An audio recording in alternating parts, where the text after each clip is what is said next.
보좌에 앉으신 하나님과 어린 양 예수 그리스도에게 찬송과 존귀와 영광과 권능을 세세토록 돌릴지어다. 아멘.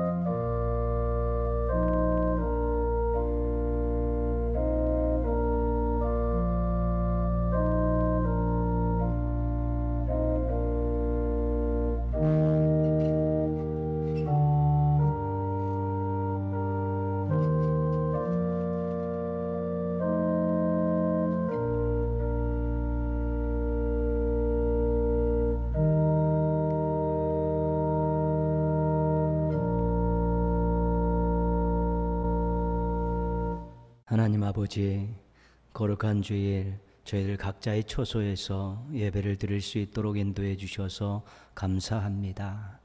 하나님 앞에서 겸손하게 뜨겁게 예배하는 참된 예배자들 되게 하여 주시옵소서. 하나님만 바라보고 하나님께만 영광 돌리는 귀한 시간 되게 하여 주시옵소서. 임재하셔서 예비하신 은혜와 복을 저희들에게 쏟아부어 주시고 홀로 큰 영광 받아 주시옵소서. 예수님의 이름으로 기원합니다. 아멘.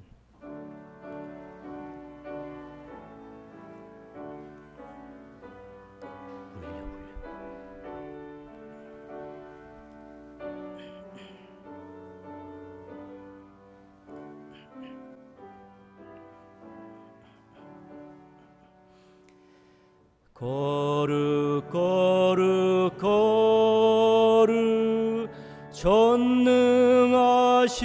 주님, 이른 아침 우리 주를 찬송합니다.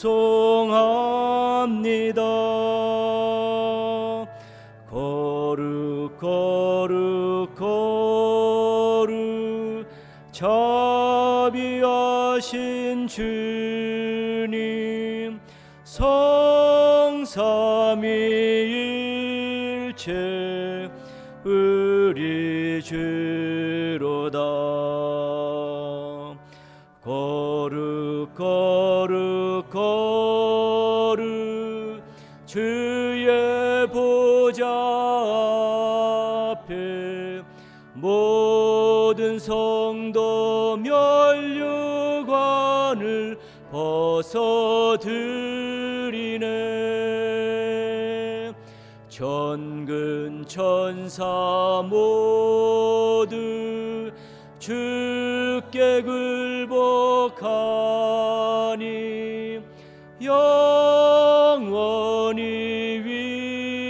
위에 계신 주로다.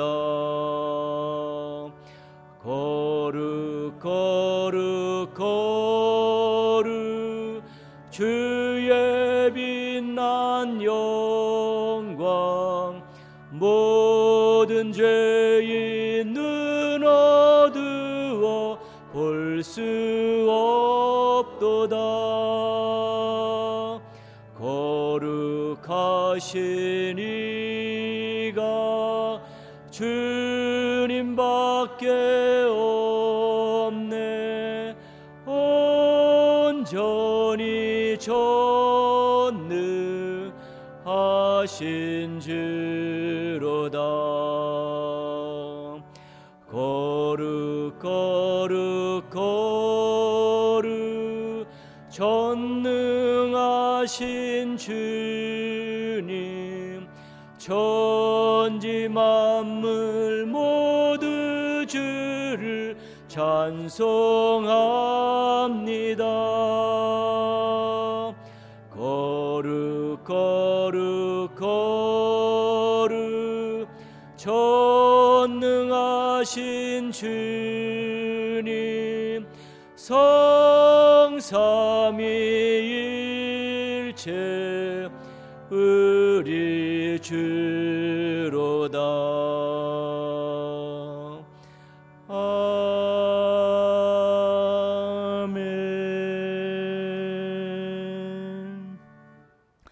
교동문 29번입니다. 교동문 29번 시편 65편 말씀 함께 교독하겠습니다. 하나님이여, 찬송이 시온에서 주를 기다리오며 기도를 들으시는 주여, 모든 육체가 주께 나아오리이다.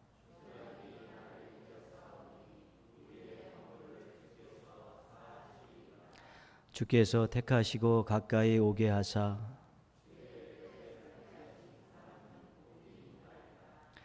우리가 주의 집 곧 주의 성전의 아름다움으로 만족하리이다.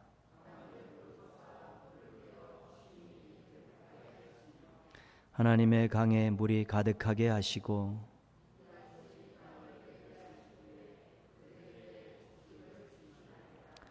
초장은 양떼로 옷 입었고 골짜기는 곡식으로 덮였음에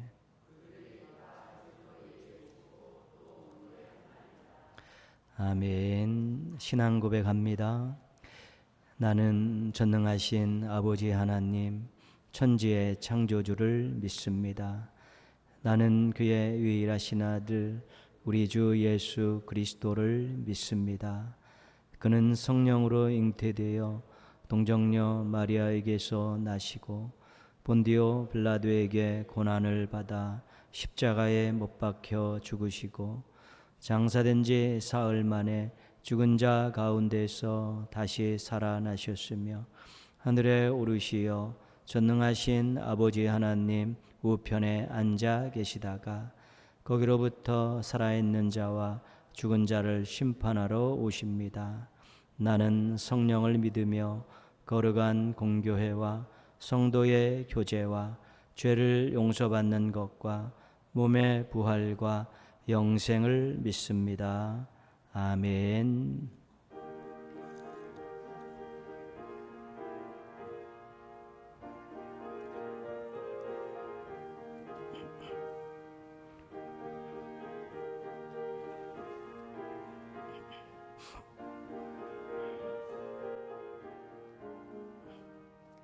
세상 모든 풍파너를 흔들어 악한 마음 낙심하게 될 때에 내려주신 주의 복을 세어라.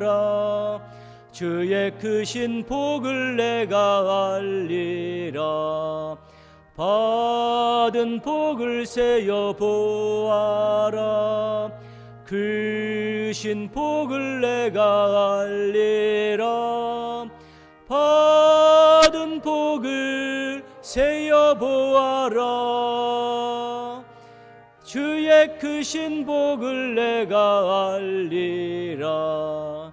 세상 근심 걱정 너를 누르고 십자가를 등에 지고 나갈 때 주가 내게 주신 복을 세어라. 두려움 없이 항상 찬송하리라. 받은 복을 세어 보아라. 크신 복을 내가 알리라. 받은 복을 세어 보아라. 주의 크신 복을 내가 알리라. 세상 권세 너의 앞길 막을 때 주만 믿고 낙심하지 말아라. 천사들이 너를 보호하리니 염려 없이 앞만 보고 나가라. 받은 복을 세어 보아라. 크신 복을 내가 알리라. 받은 복을 세어 보아라. 주의 크신 복을 내가 알리라.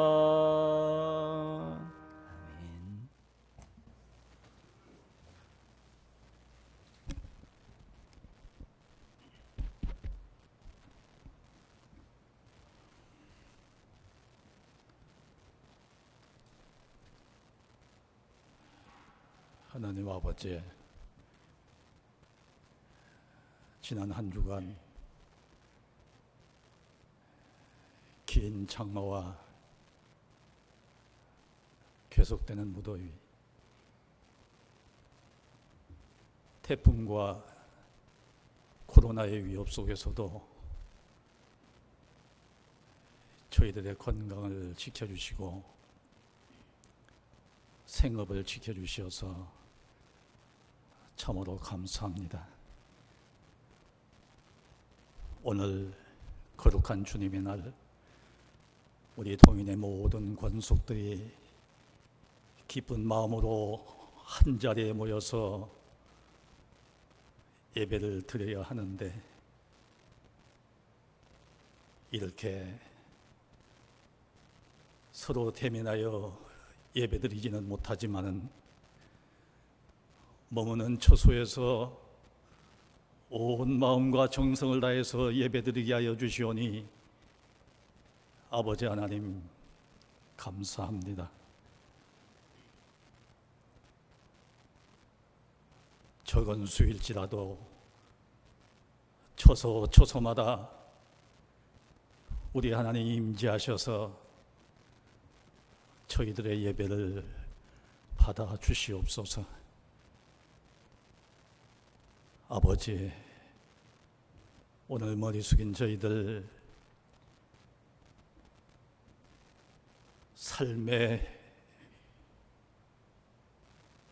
무거운 짐들이 너무도 힘듭니다.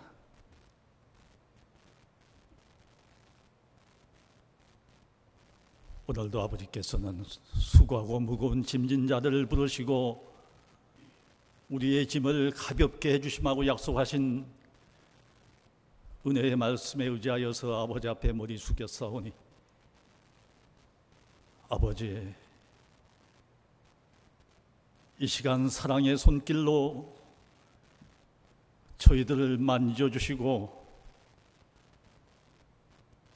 상한 마음들을 위로하여 주시옵소서. 갑작스런 홍수로 가족을 잃고 재산을 잃고 삶의 터전까지 이른 그 아픔이 아직도 가시지 않았는데, 이 코로나가 전국적으로 확산되면서 저희들 공포에 쌓여 있습니다. 그칠 줄 모르는 이 코로나의 위협 때문에 날로 경제는 어려워지고 참으로 힘들어하는 백성들이 많이 있습니다. 아버지, 저희들을 불쌍히 보시고 어서 속히 이 재앙을 물리쳐 주시옵소서. 이 시간도 코로나와 사투를 벌이고 있는 방역 당국과 의료진들을 하나님 특별히 사랑하여 주시고 그들의 건강을 지켜 주시옵소서. 지혜를 다하여 주시어서 어서 속히 치료약과 백신이 개발되게 하여 주시옵소서. 아버지, 저희들이 참으로 어렵고 힘들지만 다시 한번 허리끈을 동여매고 마음을 가다듬고 온 국민이 한 마음이 되어서 방역 수칙을 잘 지키면서 서로 격려하고 배려하면서 이 재앙의 때를 잘 극복할 수 있도록 주님 인도하여 주시옵소서. 아버지, 이 어려운 때에 저희들을 현혹시키고 국론을 분열시키는 일부 그릇된 지도자들, 그 만행을 아버지 하나님 물리쳐 주시옵소서. 어쩌다가 우리 한국교회가 빛을 잃고 맛을 잊어버리고 사회의 걱정거리가 되었습니다. 아버지,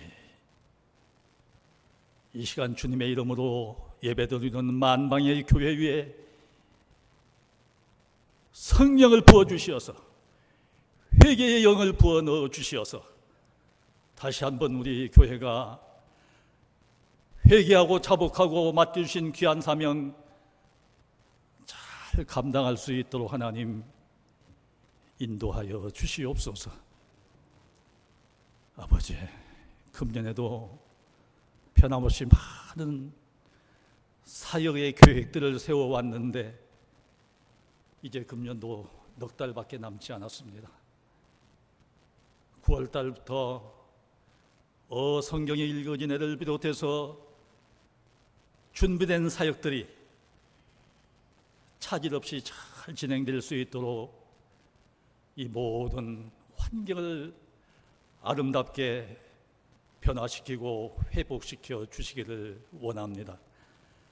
아버지 하나님, 이제 우리 모든 동인의 권속들 원하는 시간에 한자리에 모일 수는 없지만은 주여, 서로를 위해서 더 뜨겁게 기도하게 하여 주시옵시고, 몸은 비록 거리를 두고 있지만 온라인, 오프라인을 통해서 서로 무난하고 격려하면서 아름다운 신앙을 잘 지켜나갈 수 있도록 인도하여 주시옵소서.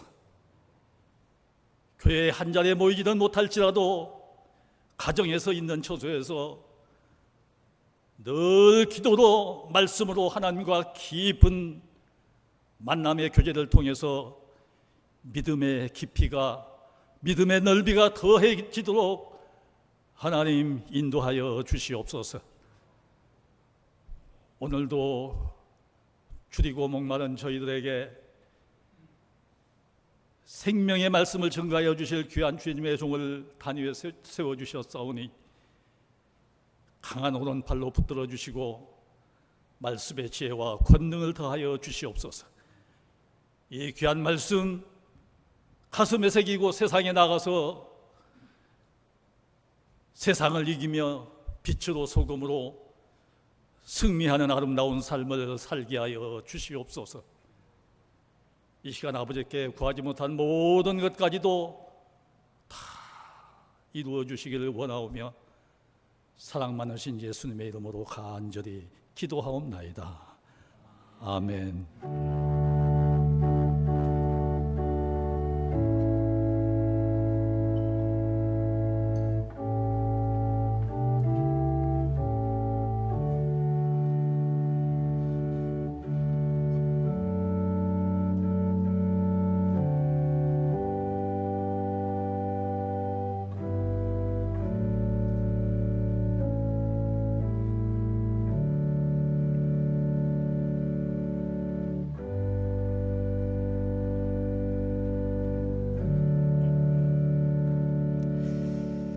교회 소식 몇 가지 알려드리겠습니다.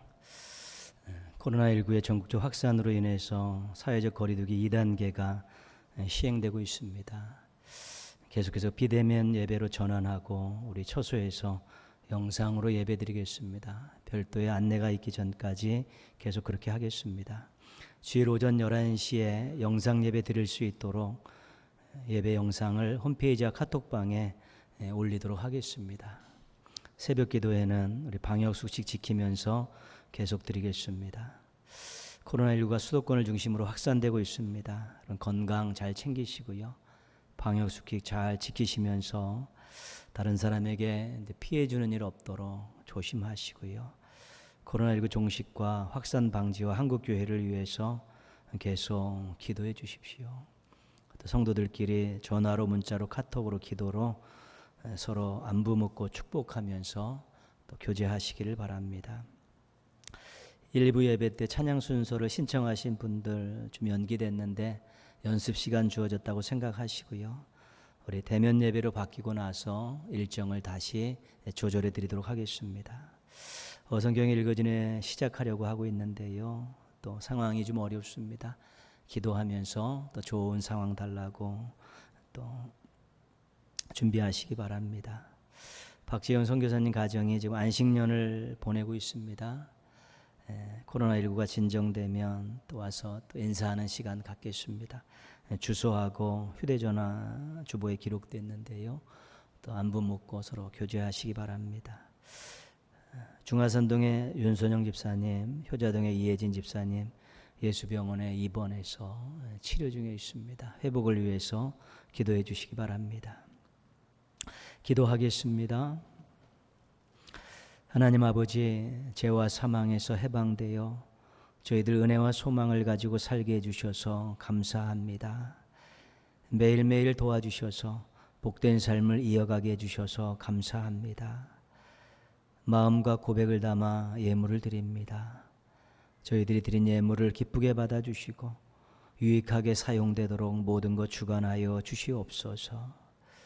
하나님 아버지, 사랑하는 성도들의 믿음을 부여하게 하여 주시옵소서. 믿음으로 얻고 누릴 수 있는 것들을 많이 경험하게 하여 주시옵소서. 믿음으로 인내하고 승리할 수 있는 것들의 간증들이 넘쳐나게 하여 주시옵소서. 하나님의 뜻을 제대로 알고 잘 분별할 수 있도록 도와주시옵소서. 분별한 하나님의 뜻에 순종하는 믿음과 용기도 허락하여 주시옵소서. 마음에 있는 평안과 소망을 절대로 잃어버리지 않게 하시고 평생의 재산으로 삼게 하여 주시옵소서. 주님 한 분만으로 만족하며 당당하게 살게 하여 주시옵소서. 선한 영향력을 끼치도록 사랑과 능력을 공급하여 주시옵소서. 주님 때문에 하루하루 만족하고 행복하고 감사하며 또 나누며 베풀며 섬기며 살아가는 멋쟁이 성도들 되게 하여 주시옵소서. 예수님의 이름으로 기도합니다. 아멘. 오늘 주신 하나님 말씀은 신약성경 누가복음 9장 10절에서 17절까지 말씀입니다. 신약성경 106쪽 누가복음 9장 10절에서 17절까지 말씀입니다. 오늘 주신 하나님 말씀 다 함께 봉독하시면서 받겠습니다. 사도들이 돌아와 자기들이 행한 모든 것을 예수께 여쭈니 데리시고 따로 벳세다라는 고을로 떠나가셨으나 무리가 알고 따라왔거늘 예수께서 그들을 영접하사 하나님 나라의 일을 이야기하시며 병 고칠 자들은 고치시더라. 날이 저물어가매 12 사도가 나와 여짜오되 무리를 보내어 두루 마을과 촌으로 가서 유하며 먹을 것을 얻게 하소서. 우리가 있는 여기는 빈들이니이다. 예수께서 이르시되 너희가 먹을 것을 주라 하시니 여짜오되 우리에게 떡 5개와 물고기 2마리밖에 없으니 이 모든 사람을 위하여 먹을 것을 사지 아니하고서는 할 수 없사옵나이다 하니 이는 남자가 한 5,000명 되밀어라.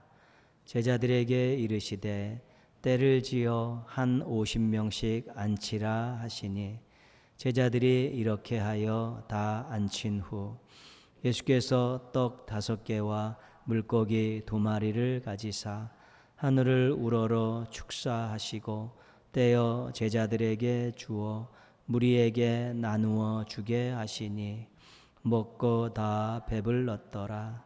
그 남은 조각을 12 바구니에 거두니라. 아멘. 영상으로 찬송 한 곡 듣겠습니다. 제목은 창문 두드리며 비가 오네. 자막에 가사가 뜨는데 우리 가사를 주의 깊게 보셨으면 좋겠습니다. 세상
아멘. 이게 남성 중창이 부르면 더 은혜롭습니다. 제가 고등학교 때 남성 중창으로 불렀던 곡이니까 굉장히 오래된 곡입니다. 비가 오면 창문을 이렇게 볼 때 그 창문에 빗줄기가 이렇게 내려가죠. 그곳을 고통당하는 사람들의 눈물로 본 것입니다. 그리고 비가 오면 창문을 이렇게 때리죠. 다다다다다다다닥 막 소나기가 내리면 때리면 그것은 고통당하는 사람들이 외침, 아우성치는 그런 소리로 들은 것이지요. 왜 그것을 보지 못하느냐는 것입니다. 이 시대가 지금 사람들이 눈물을 흘리고 아우성치는 외침들이 여전히 존재하고 있는데, 그래서 힘든 사람들이 많고 또 그런 사람들 때문에 나름대로 또 유익을 얻는 사람들도 많이 있는 이 세상에서 우리를 위해서 죽으신 아기 예수께 도대체 무엇을 배웠기에 그런 세상이 생기도록 놔두고 또 그렇게 고통당하는 사람들을 외면하고 또 그런 사람들을 만들어내냐는 그런 가사입니다. 시대의 아픔을 고발하고 교회와 성도들의 무지함에 각성을 촉구하는 그런 내용입니다. 우리 신앙인들에게도 중요한 질문을 던지고 있습니다. 우리 위하여 죽으신 아기 예수께 우리는 무엇을 배웠나? 여기서 아기 예수는 인간의 몸을 입고 이 땅에 태어나신 그 예수님 말하는 것이고요. 우리를 위해서 죽으신 예수님은 십자가에서 모진 고난을 다 당하시고 살이 찢기시고 피를 다 쏟으시며 죽으신 예수님을 말씀하시는 것입니다. 성육신과 십자가입니다. 하늘 보좌를 버리시고 이 땅에 인간의 몸을 입고 오신 예수님, 십자가에서 생명을 버리신 예수님, 그 예수님을 믿는다 하는데 도대체 그 예수님께 무엇을 배웠냐는 것입니다.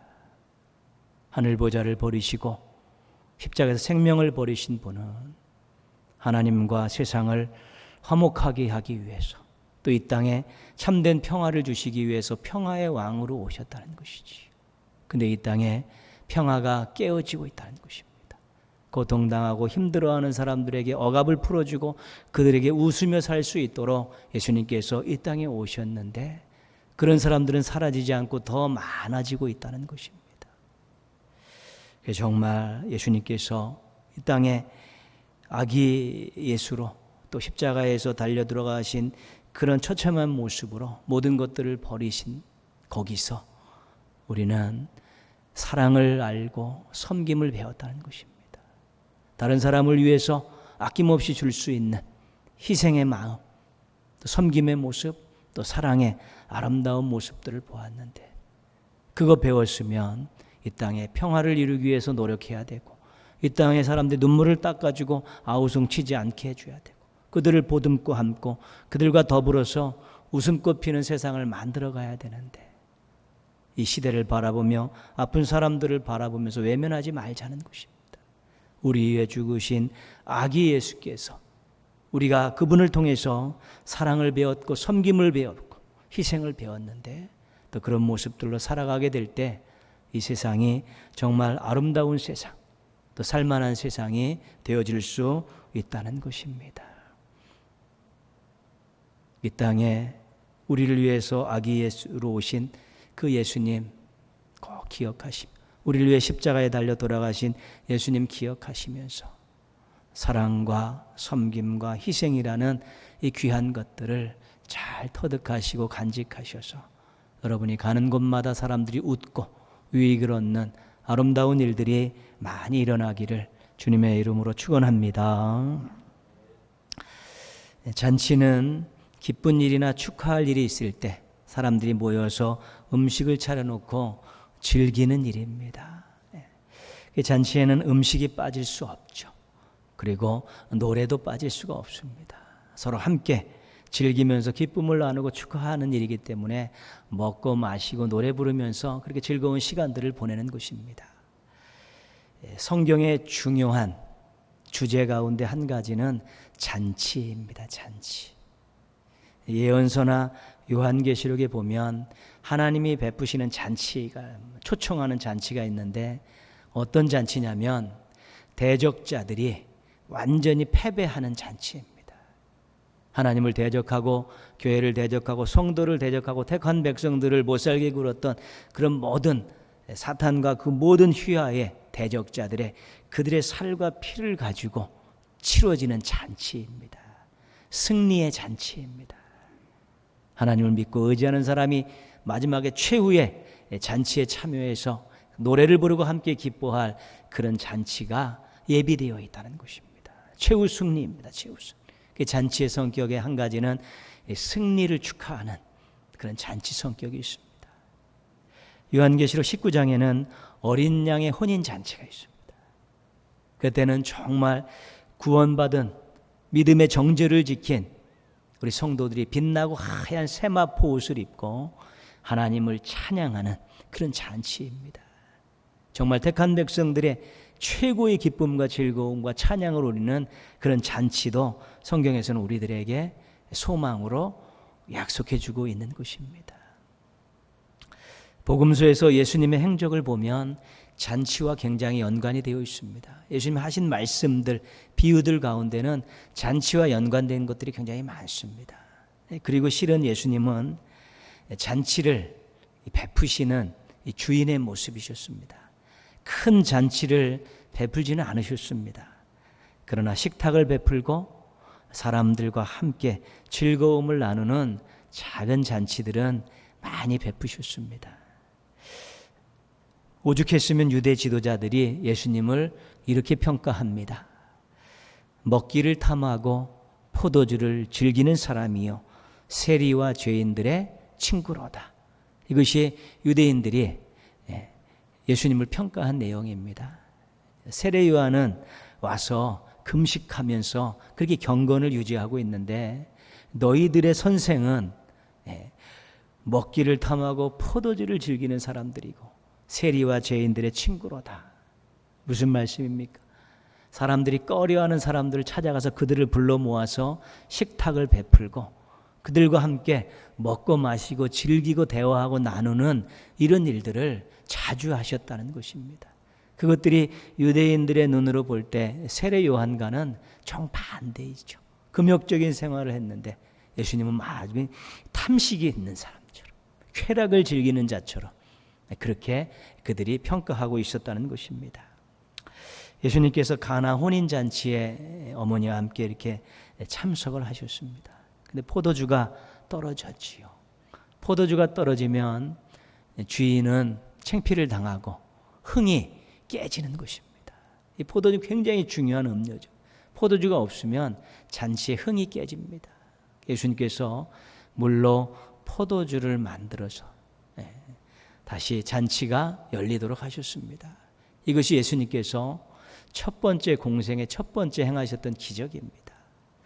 이 기적의 의미의 첫 번째는 뭐냐면 예수님의 하나님의 아들 되심을 보여주는 것입니다. 두 번째는 뭐냐면 잔치의 흥을 살리신 것입니다. 이 귀한 혼인잔치 흥이 깨지는 것을 볼 수가 없어서 다시 잔치의 흥을 돋구신 기적의 의미도 있는 것입니다. 하나님께서 죄로 인해 죽을 수밖에 없는 우리를 초청하셨습니다. 무슨 구원의 잔치 초청하셨고, 나중에 하나님의 어린 양의 혼인 잔치에 갈 수 있는 자격을 우리들에게 부여해 주신 것입니다. 근데 감사한 것은 이 하나님의 잔치에 우리가 참여할 수 있는 자격이 없습니다. 그럼에도 불구하고 은혜로 우리들을 초청하셔서 이 잔치에 참여하게 해주신 것이죠. 이 죄에서 해방됐고 또 사망에서 승리하고 새로운 하나님의 백성으로, 하나님의 자녀로 새로운 삶을 시작했기 때문에 이 잔치는 흥겨운 잔치일 수밖에 없습니다. 기쁨의 잔치일 수밖에 없습니다. 실은 우리 인생은 예수님을 만나면서 잔치 인생이 된 것입니다. 죄와 사망에서 승리했고 구원의 잔을 높이 들고 하나님을 찬양하는 인생이 되었으니까 이 잔치 인생입니다. 구원받은 사람들이 모여서 하나님을 예배하고 또 하나님의 뜻을 받들고 훈련하는 이 교회는 실은 잔치집과 같아야 되는 것입니다.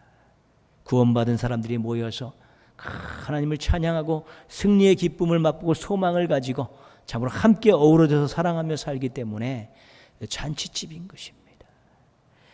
구원의 잔을 높이 들고 함께 하나님을 찬양한다는 것, 죄와 사망에서 승리했다는 것에 대한 승리의 그 감격을 만끽하는 것은 정말로 잔치집일 수밖에 없습니다. 그래서 우리 인생이 잔치 인생을 유지하도록 그럼 노력하셔야 되는 것입니다.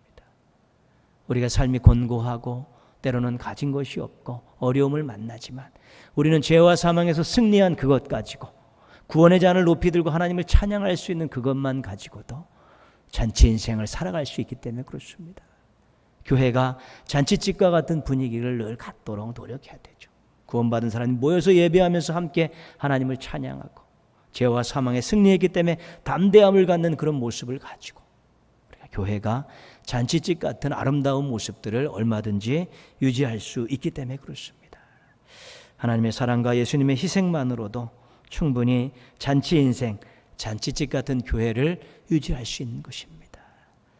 잔치 인생 잘 지켜가시기를 바랍니다. 잔치집 같은 교회 잘 만들어 가시기를 주님의 이름으로 부탁드리겠습니다. 오늘 말씀 함께 읽었는데요, 오병이어의 기적사건입니다. 예수님께서 물고기 2마리와 보리떡 5개로 남자만 5,000명, 여자와 아이들을 따지지 않았으니까 더 많은 그런 수의 사람들을 먹이시고 12바구니를 남기신 사건입니다. 예수님께서 잔치를 벌이셨습니다. 떡잔치입니다. 이 잔치는 배고픈 군중들을 위해 베푼 잔치입니다.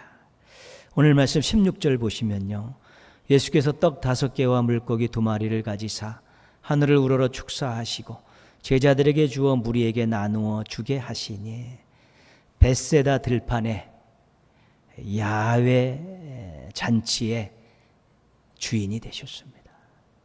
벳세다 그 들판에다가 잔치상을 버려놓고 그 떡에다가 예수님께서 물고기 축사하시고 그것을 나누어 주신 것이지요. 제자들이 신나게 군중들에게 나누어 주었습니다. 모두 배불리 먹었죠. 17절 말씀 보시면요, 먹고 다 배불렀더라. 그 남은 조각을 12바구니에 거두니라. 모두 배불리 먹었을 뿐만 아니라 남았습니다. 12바구니가. 남았다는 것은 먹지 못한 사람이 하나도 없었다는 것입니다. 배부르지 않았던 사람이 하나도 없었다는 것입니다. 누구도 예외 없이 예수님의 떡잔치에서 만족을 누릴 수 있었다는 것입니다. 누가복음 24장에 보면 엠마오로 가는 2 제자 이야기가 나옵니다. 그렇게 따랐던 예수님이 십자가에 달려 돌아가셨습니다. 부활하셨다는 소문은 들려오는데 믿지 못하고 낙향하는 제자들입니다. 부활하신 예수님께서 이들을 따라 붙습니다. 함께 동행하시면서 이런저런 이야기를 하시죠. 그들이 예루살렘에 있었던 예수님의 죽음과 부활 소문에 대해서 막 이야기를 합니다. 예수님께서 그 소리를 다 들으시고 그 성경을 하나하나 가르쳐 주시면서 메시아에 대한, 하나님의 아들에 대한 내용들을 그들에게 다 일러 주셨습니다. 날이 저물었는데 그 사람들이 같이 자자는 것입니다. 숙소에 같이 들자는 것이죠. 예수님께서 그들이 강권하기 때문에 그 2명의 제자들과 함께 숙소에 들어가셨습니다. 뭐 여관 같은 것이겠죠.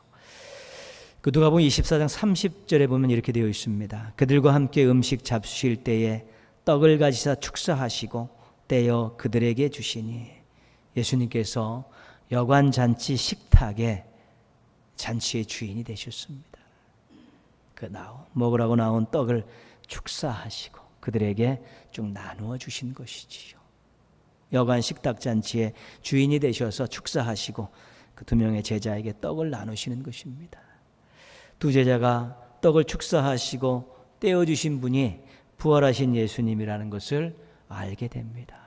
그래서 다시 예루살렘에 돌아가 제자들에게 부활하신 예수님을 만났다고 증언을 하지요. 예수님께서 잔치에서 주신 떡을 먹고 이 제자들은 부활하신 예수님을 알고 믿게 된 것입니다.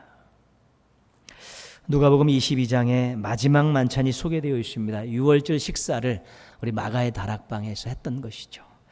누가복음 22장 19절 말씀 보시면요, 또 떡을 가져 감사 기도하시고 떼어 그들에게 주시며 이르시되 이것은 너희를 위하여 주는 내 몸이라 너희가 이를 위하여 나를 기념하라 하시고, 예수님께서 다락방 잔치 식탁의 주인이 되셨습니다.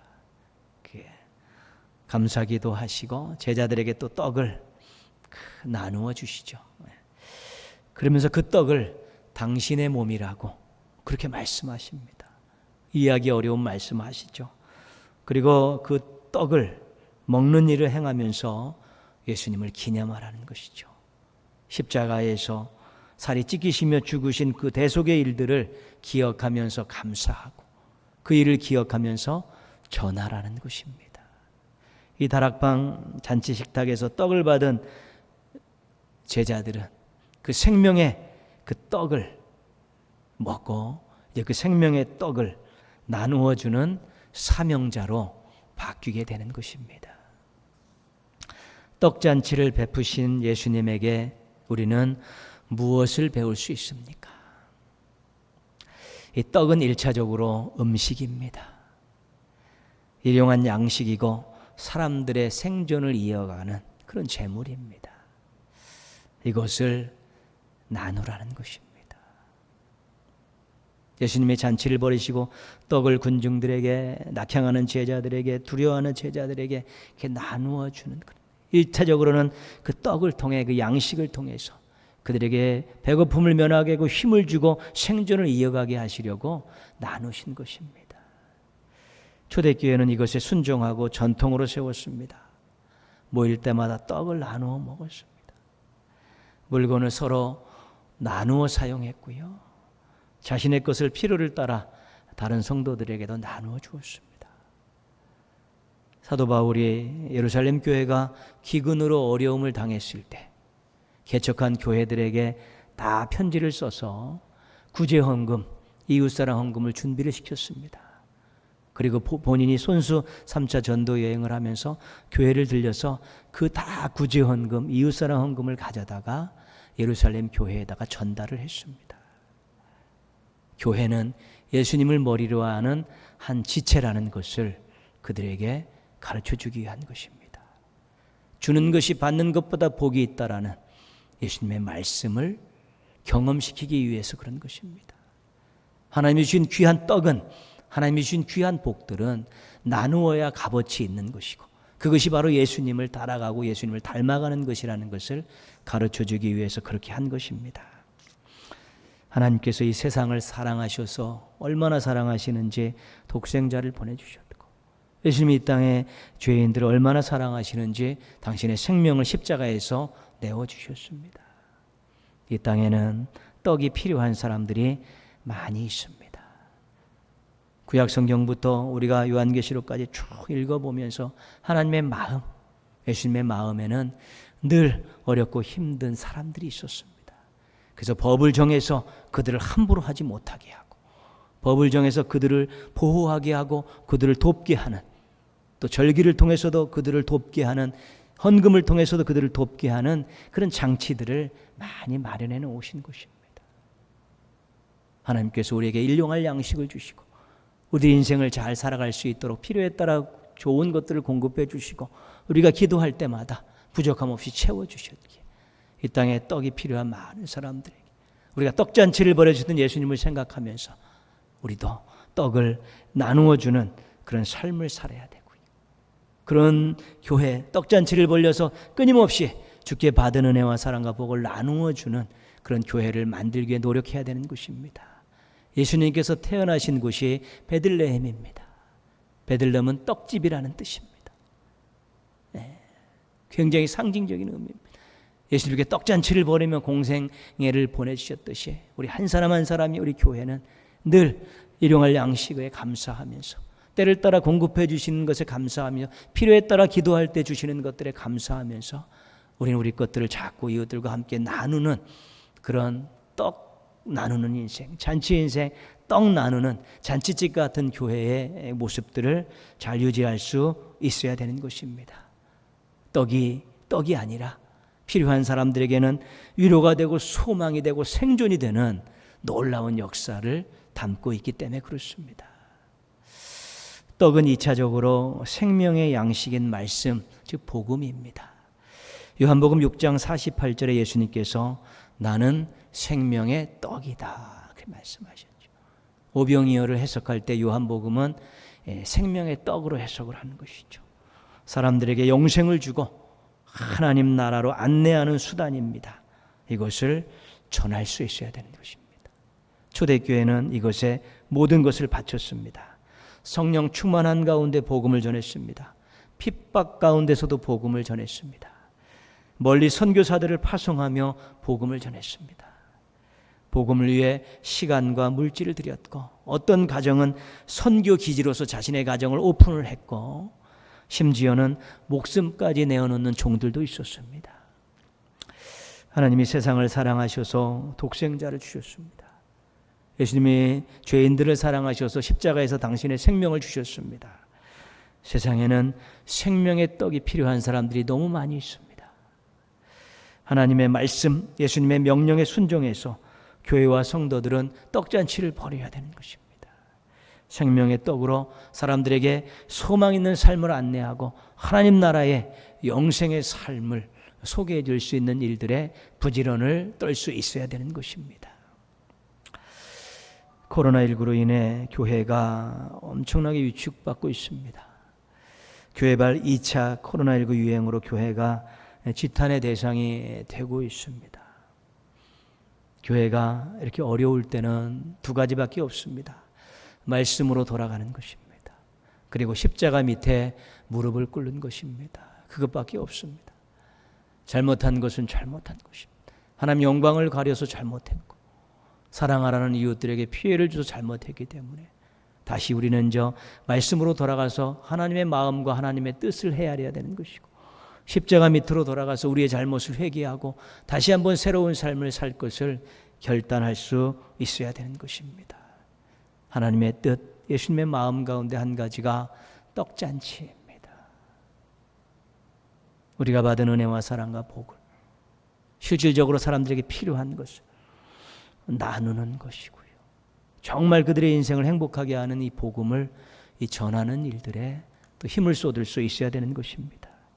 하나님의 영광을 위해서 예수님의 주인 되심을 위해서 마음껏 떡잔치를 벌이면서 사랑을 나누고 복음을 전하는 이런 일들에 전념할 수 있어야 되는 것입니다. 교회가 거대해지고 커지고 목소리가 커지면 항상 타락하게 되어 있습니다. 중세교회 타락했습니다.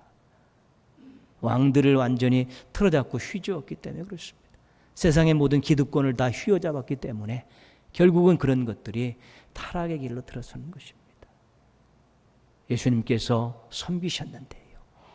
예수님께서 겸손한 마음을 품으셨는데 당신을 희생하시면서 세상과 죄인을 사랑하시고 그들을 살리셨는데 그 뒤를 쫓아가는 교회와 성도들이 한껏 높아지고 모든 것을 다 틀어지고 기득권을 유지하고 강자의 모습으로 세상을 섬길 수 없습니다.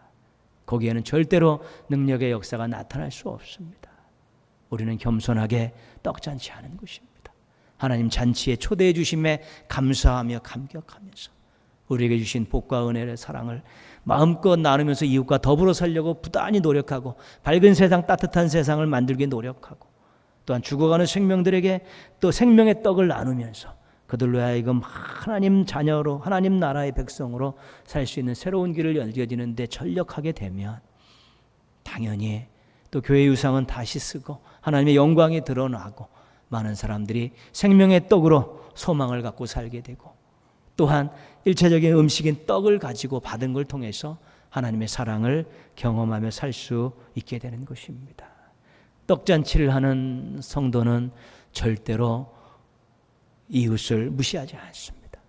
떡잔치를 하는 교회는 절대로 이웃에게 해를 끼치는 일을 하지 않습니다.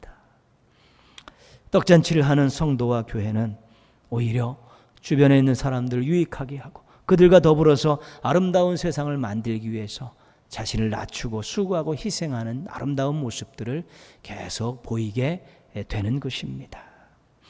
우리들은 하나님 잔치에 초대받았고 하나님 그 잔치에서 승리의 기쁨을 맛보면서 구원의 잔을 들고 하나님을 찬양하는 행복한 인생들이 되었습니다. 이제는 잔치를 베풀며 사람들을 행복하게 했던 그 예수님을 기억하면서 그 예수님께서 무엇을 원하시는가를 다시 한번 생각하면서 세상과 이웃을 향한 떡잔치를 베푸는 우리 교회와 성도들 되시기를 주님의 이름으로 축원합니다. 기도하겠습니다. 우리 한번 같이 기도하실 때요, 코로나19로 인해서 우리 또 이 나라가 어렵고 국민들이 힘듭니다. 또 교회가 또 여러 가지 많은 면에 있어서 또 민낯을 드러냈습니다. 그래도 다시 말씀으로 돌아가고 십자가 밑에 가서 무릎 꿇고 다시 하나님의 마음과 하나님의 뜻을 헤아리면서 힘을 낼 수 있게 해달라고 기도하시고요. 다시 떡잔치를 베풀면서 일용할 양식을 나누고 물질을 나누고 또 복음을 전하면서 교회의 본연의 모습들, 세상을 향한 아름다운 모습들을 회복해서 하나님의 영광을 다시 드러내고 예수 그리스도가 인류의 소망이심을 다시 한번 선포할 수 있게 해달라고, 우리 교회도 우리 교회 성도들도 떡잔치를 베푸는 그런 모습들을 늘 잊지 않고 계속 발전시켜 나가는 행복한 성도와 교회 되도록 한번 같이 기도하겠습니다. 하나님 아버지, 어려운 시기에 또 교회와 성도들이 또 예수님께 배워야 될 것들을 잘 배울 수 있게 하여 주시옵소서.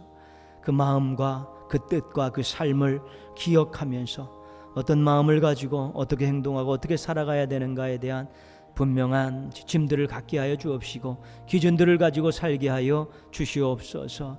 하나님 아버지, 저희가 하나님 나라의 잔치에 초대받아서 기쁨과 즐거움을 맛보는 잔치 인생이 되었고 잔치집 같은 교회가 되었습니다.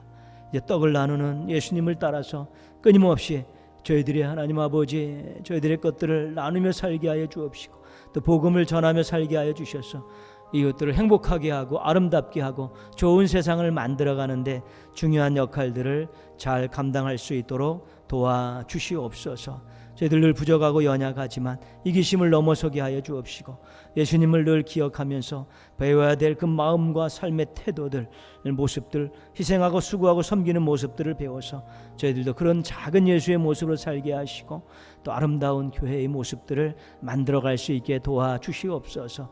빛과 소금의 역할을 감당하고 남음이 있는 잔치 인생 되게 하여 주옵시고 잔치집 같은 교회 만들어갈 수 있도록 복의 복을 더하여 주시옵소서. 이 나라가, 이 국민들이 교회로 인해서 또한 성도들로 인해서 또 베푸는 그런 떡을 통해서 소망을 갖고 또 용기를 내고 아름다운 모습으로 새로운 삶들을 살아갈 수 있는 귀한 일들이 계속 일어날 수 있도록 도와주시옵소서. 하나님 영광 받아 주옵시고 하나님 뜻이 이 나라의, 이 사회의, 국민들 사회의 삶 가운데 이루어질 수 있도록 역사하여 주시옵시고 은혜 베풀어 주시옵시고 영광 받아 주시옵소서. 주님 감사합니다.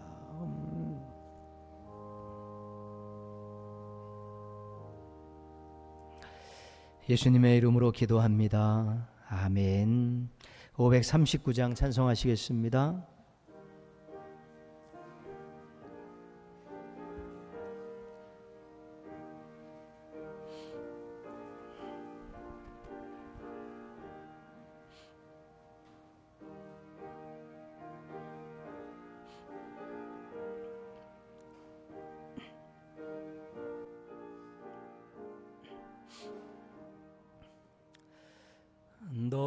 예수께 조용히 나가 내 모든 짐 내려놓고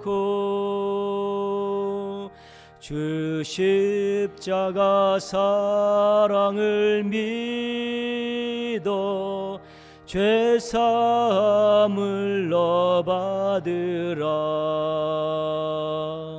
주 예수께 조용히 나가 내 마음을 쏟아놓으라. 늘은 미리 보시는 주님 그 은혜를 베푸시리. 주 예수의 은혜를 입어 내 슬픔이 없어지리. 내 이웃을 늘 사랑하여 너 받은 것 거저주라. 주 예수께 조용히 나가 내 마음을 쏟아놓으라. 늘은 미리 보시는 주님 그 은혜를 베푸시리. 주 예수를 친구로 삼아 늘 내 옆에 모시어라. 그 영원한 생명샘물에 내 마른 목 죽이어라. 주 예수께 조용히 나가 내 마음을 쏟아놓으라. 늘은 미리 보시는 주님 그 은혜를 베푸시리. 너 주님과 사귀어 살며 새 생명이 넘치리라. 주 예수를 찾는 이 앞에 참 밝은 빛 비추어라.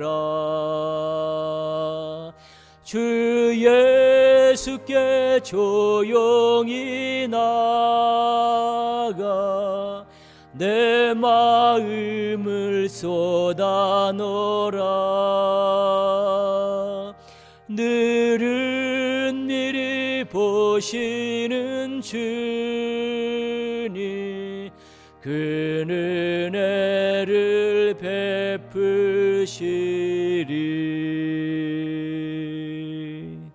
아멘. 이제는 생명의 떡이신 예수 그리스도의 은혜와 하나님 아버지의 크신 사랑과 성령님의 능력이 예배로 영광 돌리고 떡잔치의 주인으로 살기를 결단하는 믿음의 가족들과 이들의 꿈과 가정과 한 주간의 삶 위에 함께 하시기를 축원하옵나이다. 아멘.